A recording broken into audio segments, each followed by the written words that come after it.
Welcome to the Deep Dive.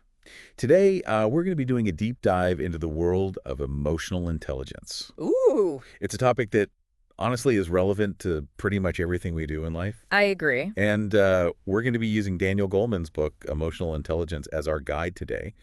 And yeah, It's a good one. I think there's some real eye-openers in here. Yeah, I think for years we thought that IQ was like the end-all be-all of intelligence, Right. but Goldman makes a really compelling case for why emotional intelligence might actually be even more important for success and happiness and even our health. Yeah, I mean, I think most people would agree with that now. Yeah. Okay, so let's start with the basics. Okay. What exactly IS emotional intelligence? I mean, we all have emotions, but what makes someone emotionally intelligent? That's a great question, and it's something that researchers have been trying to define for a while. But one way to think about it is that emotional intelligence involves four key components: understanding and managing our own emotions, Okay, recognizing and empathizing with the emotions of others, got it. and then using that emotional knowledge to navigate relationships and make sound decisions.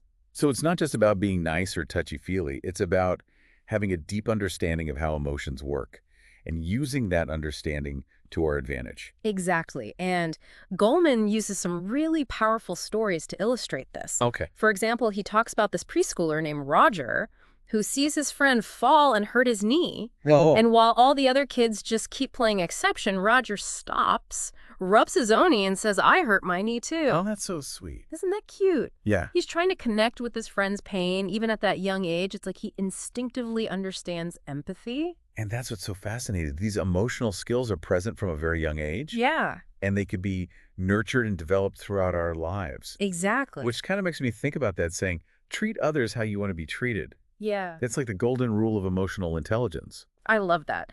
And speaking of treating others well, Goldman tells this incredible story about an Aikido master named Terry Dobson who finds himself in a really tense situation on a crowded train in Tokyo. Oh, I think I remember this one. Yeah, There's a drunk guy causing a scene, and everyone's terrified. you got it.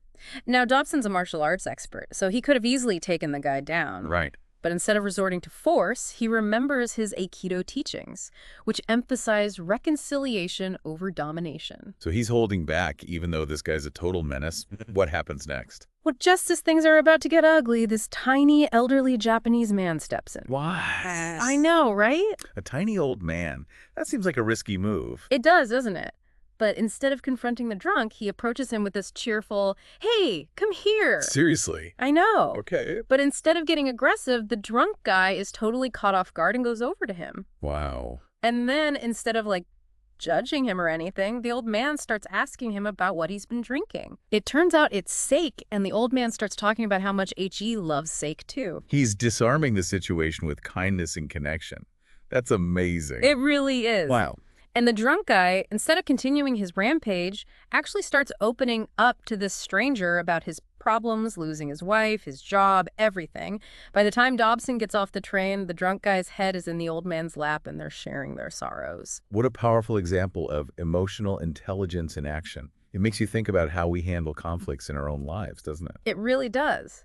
And speaking of relationships, Goldman dives deep into how emotional intelligence, or the lack of it, can make or break a marriage. Oh boy.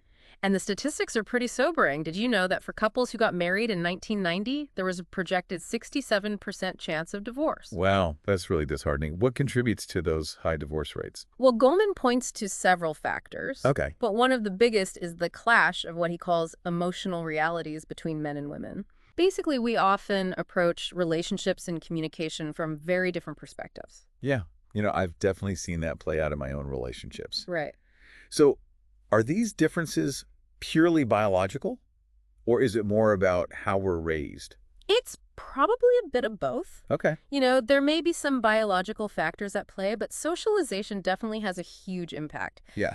Think about it. From a young age, boys and girls are often treated differently, encouraged to express emotions in different ways, Right. and even play different types of games. Right. Goldman talks about how girls tend to play in small cooperative groups, while boys often engage in larger, more competitive games. And I've noticed that when someone gets hurt, the reactions are often different, you know?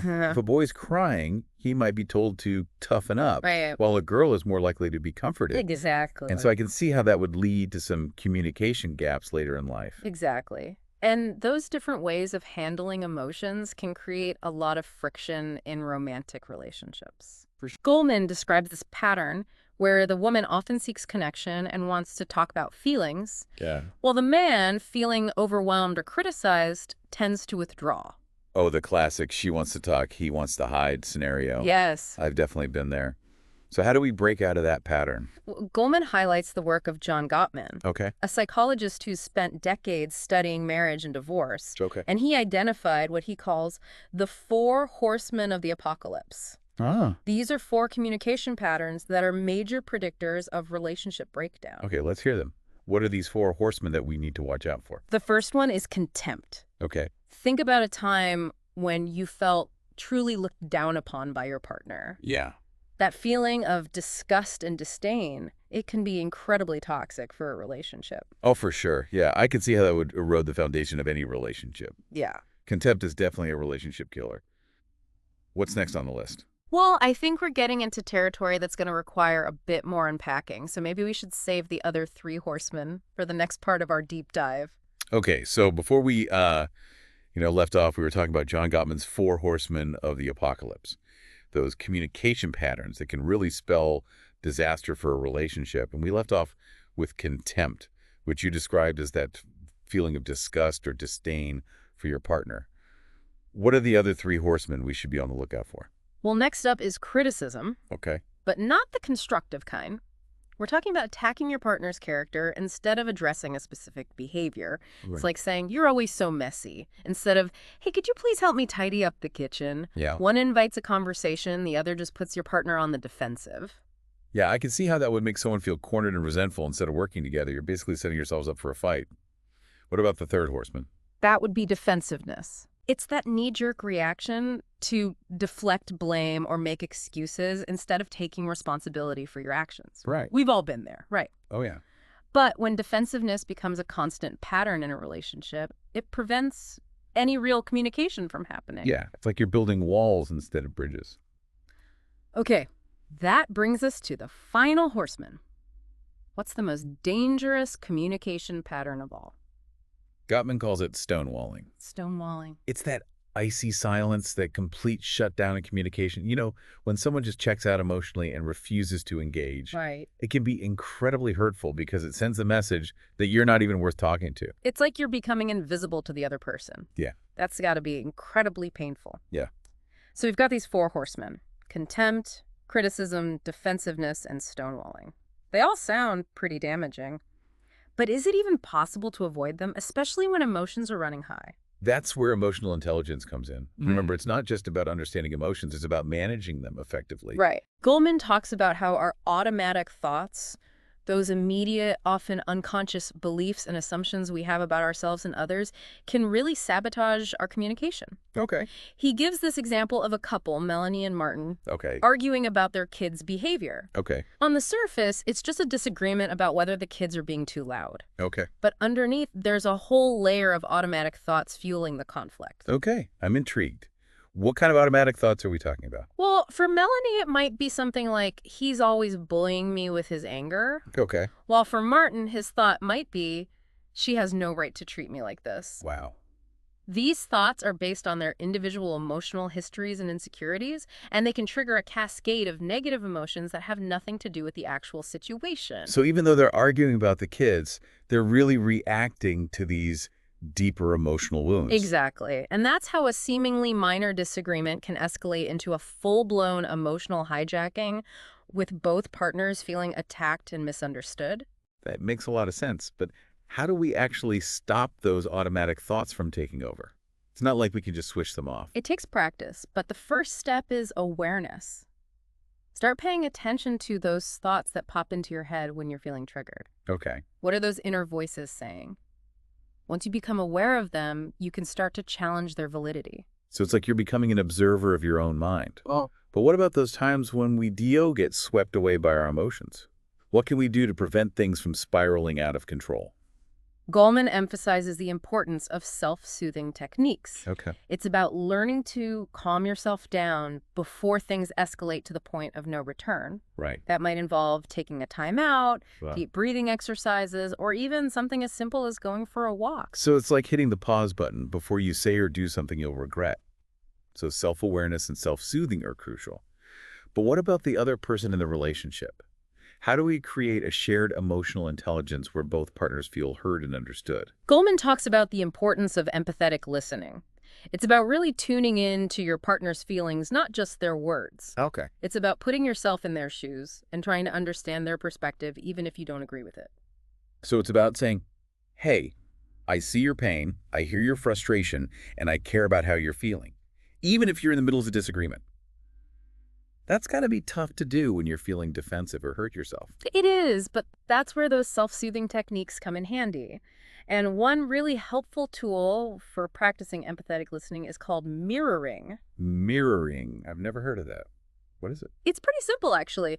When your partner expresses a concern, you try to reflect back what you're hearing, both the content and the emotion behind it. Exactly. You might say something like, so what I'm hearing is that you feel hurt and disrespected when I interrupt you. And that lets them know that you're really listening and trying to understand where they're coming from. It's like you're holding up a mirror to their feelings. Exactly. And the key is to check in with your partner to make sure you're getting it right. Right. You might say, am I understanding you correctly? Or is that how you're feeling? That makes a lot of sense. Yeah. So we've talked about how emotional intelligence can help us build stronger, more fulfilling relationships. But what about its importance in the workplace? Is it really that crucial for success in our careers? Absolutely. You know, as the nature of work evolves with more emphasis on teamwork, collaboration, and those soft skills, the ability to connect with people on an emotional level is becoming more and more valuable. Because, let's be honest, nobody wants to work with a boss or colleague who's emotionally volatile or insensitive. Right. It creates a toxic work environment. You're so right. And Goleman shares some pretty compelling anecdotes about how poor emotional intelligence can have disastrous consequences in the workplace. Yeah. For example, there's the story of Melbourne McBroom, Oh, yeah. the airline pilot whose inability to manage his anger and create a safe space for communication led to a fatal plane crash. Oh, wow. That one's a real wake-up call. His co-pilots were so terrified of his temper that they didn't speak up about the dwindling fuel levels even when they knew something was wrong. It's a tragic example of how a lack of emotional intelligence can literally be a matter of life or death. It's a powerful reminder that our emotions can have ripple effects that extend far beyond ourselves. Yeah. And this applies to all sorts of workplaces, not just high-stakes environments like an airplane cockpit. I think that's one of the things I find most fascinating about emotional intelligence, its impact on our relationships, our work, and even our physical health. Goleman talks about how our emotions can actually influence our immune system, cardiovascular health, and even our susceptibility to disease, right? It's amazing, isn't it? He even shares his own personal story about how his doctor's casual use of the word cytology triggered a flood of fear and anxiety in him because he immediately associated it with cancer. Oh, wow. It just shows how quickly our minds can go to those dark places and how powerful those emotional reactions can be. Yeah, I think we've all had experiences like that, where a single word or phrase can send us spiraling. And what's so interesting is that this mind-body connection was once considered a fringe idea, but now it's becoming more and more mainstream. It's true. We used to think of the mind and body as separate entities, but now we're realizing that they're deeply intertwined. What we think and feel can have a direct impact on our physical health and vice versa. So it's not just about toughing it out or ignoring our emotions. Yeah. They're actually playing a much bigger role in our overall well-being than we might realize. Exactly. And this brings us to a really fascinating discovery that revolutionized the way we think about the mind-body connection. Okay. In the 1970s, a psychologist named Robert Ader found that the immune system, just like the brain, can learn. Wait, what? The immune system can learn? What does that even mean? It means that our immune system can be conditioned to respond to certain stimuli, just like Pavlov's dogs were conditioned to salivate at the sound of a bell. Oh, wow. Ader's research opened up a whole new field of study called psychoneuroimmunology. Psychoneuroimmunology. Okay, I'm going to need you to break that one down for me. Basically, it means that our thoughts, emotions, and beliefs can actually influence the functioning of our immune system. Okay? Think about it. If chronic stress can weaken our immune system, then couldn't positive emotions potentially strengthen it? That's mind-blowing. So it's not just about avoiding negativity. It's about actively cultivating positivity. It's like we need to build up our emotional immune system, I right? love that analogy. And one of the most powerful ways to do that is through strong social connections. We're social creatures by nature, and we thrive on those feelings of connection and belonging. There's a reason why they say laughter is the best medicine, Right. but it's more than just laughter, right? It's about feeling supported and loved. Exactly. Supportive relationships provide a buffer against stress, offer a sense of security and purpose, and even help us regulate our emotions. There's a fascinating study by David Spiegel at Stanford that found that women with advanced breast cancer who participated in support groups lived twice as long as those who didn't. Wow, that's incredible. It really highlights the power of human connection, even in the face of serious illness. Hmm. It makes you think about the people in your life who you can lean on when you're going through tough times. Right. Who are those people for you? That's such a great question to reflect on. And it brings us to the topic of children and how early those emotional patterns start to develop. Goleman describes this fascinating test developed by pediatrician T. Barry Brazelton that reveals a baby's basic outlook on life at just 8 months old.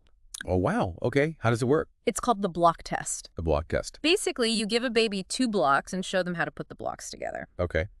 Now, you might think, oh, what's so special about that? But Brazelton observed that a baby who's optimistic and confident will approach the task with curiosity and a sense of playfulness. They might mouth the blocks, drop them, or look to the adult for encouragement. It's like they're saying, this is fun. I'm curious to see what happens. Right. Okay. So how does a pessimistic baby react? Well, a baby who's more pessimistic or insecure might approach the task with hesitation or even give up easily. Oh, wow. They might even have what Brazelton calls a hangdog expression, as if they're already expecting to fail. It's heartbreaking to think about. It is. It just shows how early those emotional patterns can start to develop. It makes you wonder if I would have been an optimistic block player or a pessimistic one. Yeah. Probably somewhere in between. But seriously, this highlights how important those early years are for shaping a child's emotional foundation. What can parents and caregivers do to foster healthy emotional development? That's such an important question. Goleman emphasizes the importance of creating a loving and supportive environment where children feel safe to express their emotions. Okay.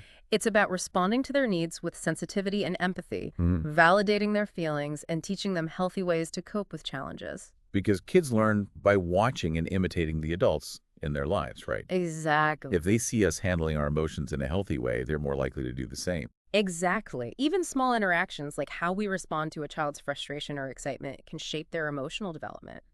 It's about creating that secure base from which they can explore the world with confidence and resilience. And as children get older, we can start teaching them more specific emotional intelligence skills like self-awareness, self-regulation, empathy, and social skills.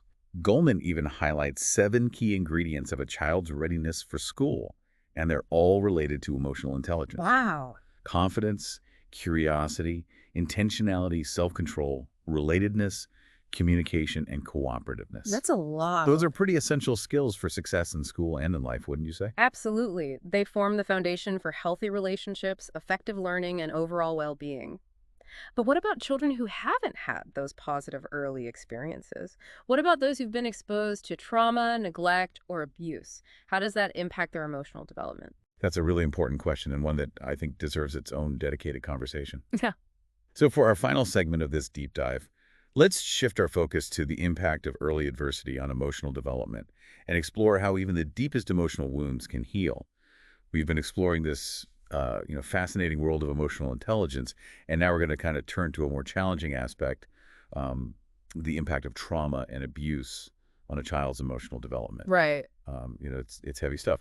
But understanding these challenges can really shed light on why emotional intelligence is so crucial. Yeah, it's true. These are difficult topics, but Goleman doesn't shy away from them. He shares this really disturbing story about a 2.5-year-old boy named Martin. Okay. And when a little girl at his daycare starts crying, Martin reacts not with comfort, but with aggression. He yells, hisses, and even starts hitting her. That's heartbreaking. It makes you wonder what kind of experiences he must have had to react that way. It's like he's mirroring the abuse he might have witnessed or experienced himself. That's exactly what Goleman suggests. He explains that for children who grow up in abusive environments, crying can become a trigger, Oh. associated with punishment or even more abuse. So instead of developing empathy, they learn to react with anger, aggression, or even a chilling detachment. It's tragic to think that a natural expression of vulnerability like needing comfort could become so twisted into something that evokes fear and violence. How does trauma affect a child's brain, not just their emotional responses? Well, Goleman highlights the work of psychiatrists Dennis Charney and Judith Herman, who've done groundbreaking research on post-traumatic stress disorder. PTSD. Yeah, PTSD.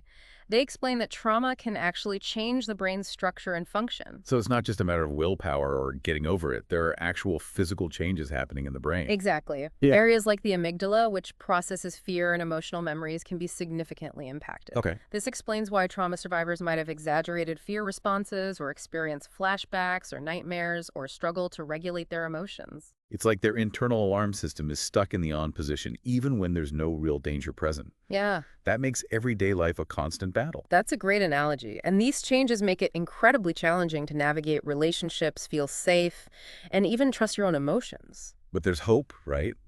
The brain has an amazing ability to adapt and change. Yeah. I'm thinking of the concept of neuroplasticity. Doesn't that mean the brain can actually rewire itself? Absolutely. That's where the power of therapy and healing comes in. Judith Herman outlines a three-stage model for recovering from trauma: safety, remembrance, and mourning, and reconnection. So it's about creating a safe and stable environment, then gradually processing those traumatic memories, and finally rebuilding a life with meaningful connections and a sense of purpose. That's the path, but it's important to remember that it's a journey, not a quick fix. And each person's journey is unique. There's no one-size-fits-all approach. We've been talking a lot about learned experiences, but Goleman also dives into the concept of temperament, those innate personality traits we're born with. He talks about Jerome Kagan's research, where he identifies four main temperamental types: timid, bold, upbeat, and melancholy. Do our genes dictate our emotional destiny? Not at all. While temperament lays some groundwork, it's not a life sentence. Kagan found that parents who gently encouraged their timid children to try new things and face their fears actually helped them become more bold and resilient over time. So even if a child is naturally shy or inhibited, the right experiences can help them blossom into a more confident person. That's encouraging. It is. It's a powerful reminder that while genetics plays a role, our experiences shape who we become. Nature and nurture are constantly interacting, influencing our emotional development throughout our lives. And as we've seen, there are certain periods, particularly childhood and adolescence, where emotional learning is most impactful. Exactly. The brain is still developing during those years, making it more adaptable. That's why it's crucial to provide young people with the emotional support and guidance they need. Unfortunately, as Goleman points out, many children today are facing a growing epidemic of emotional illiteracy. What do you mean by emotional illiteracy? Is it like they're not learning the language of emotions? In a way, yes. He cites some alarming statistics about the decline in children's emotional well-being, with increasing rates of anxiety, depression, social problems, impulsivity, aggression, and even delinquency. It sounds like they're lacking the tools to understand and manage their emotions, build healthy relationships, and make responsible decisions. And that's where Goleman makes a passionate plea for the importance of emotional intelligence education in schools. He believes that just as we teach kids to read, write, and do math, we need to teach them to be emotionally intelligent. Imagine a world where emotional intelligence is valued just as highly as academic intelligence, where children are encouraged to embrace their emotions, understand the emotions of others, and use that knowledge to create positive change. That's a powerful vision, isn't it? And it all starts with recognizing the power of emotional intelligence. This deep dive has been an incredible journey. We've explored the science, the challenges, and the potential of emotional intelligence. It's not just a set of skills, it's a way of being in the world, a way of connecting with ourselves and others on a deeper level. And it's a journey that continues long after this episode ends. If you're feeling inspired to learn more, there are so many resources available: books, articles, workshops, even therapy. Keep exploring, keep learning, and keep growing your emotional intelligence. Thanks for joining us on this deep dive. Until next time, keep exploring the fascinating world of emotions.